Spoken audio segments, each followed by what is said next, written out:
Keskerakond tõusis möödunud kuul kõige populaarsemaks parteiks, möödudes 2% Reformierakonnast. Nõnda selgus Rahvusringhäälingu uudistetoimetuse tellitud Emori üle-eestilisest küsitlusest.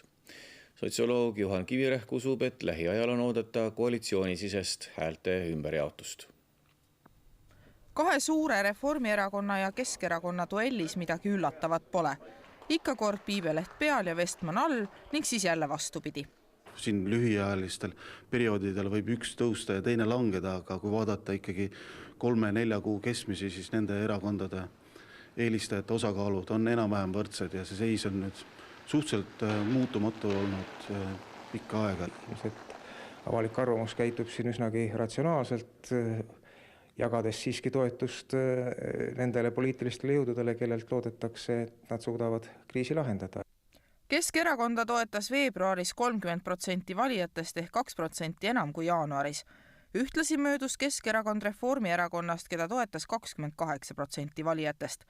Uuringus selgus, et Keskerakond kasvatas oma toetust madalapalgaliste ja vanemaealiste vastajate seas, samuti tallinlaste ja Lõuna-Eestis elavate inimeste seas.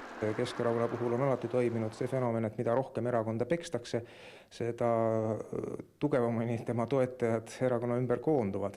Et Savisaar on sellest ammu aru saanud, et nii head kui halvad uudised on ainult erakond. Ta oskab need alati erakonna kasuks pöörata just oma valijate toetuse tagamiseks. Skandaalide keskmes on ühed ja samad inimesed juba aegade jooksul, et kui ta on kedagi mõjutanud, siis ta on juba mõjutanud juba üsna ammu.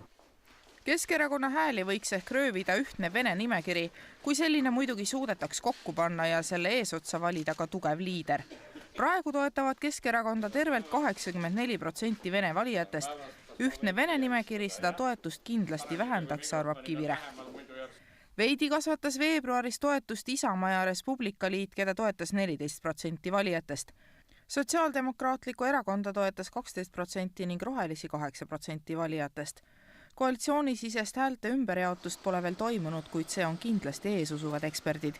Debatt maksuküsimustes peeti täna maha sotsiaaldemokraat Eiki Nestori ja reformierakondlase Jürgen Ligi vahel.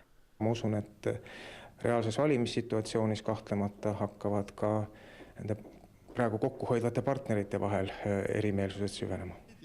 Rahvaliit elab üle keerulisi aegu, noorenduskuur pole veel tulemusi andnud. Veebruar tõi 3% languse, täna valima minnes künnist ei ületataks. Küsimusele mittevastanute osakaal oli 35% ja see möödunud aastaga võrreldes kasvanud pole.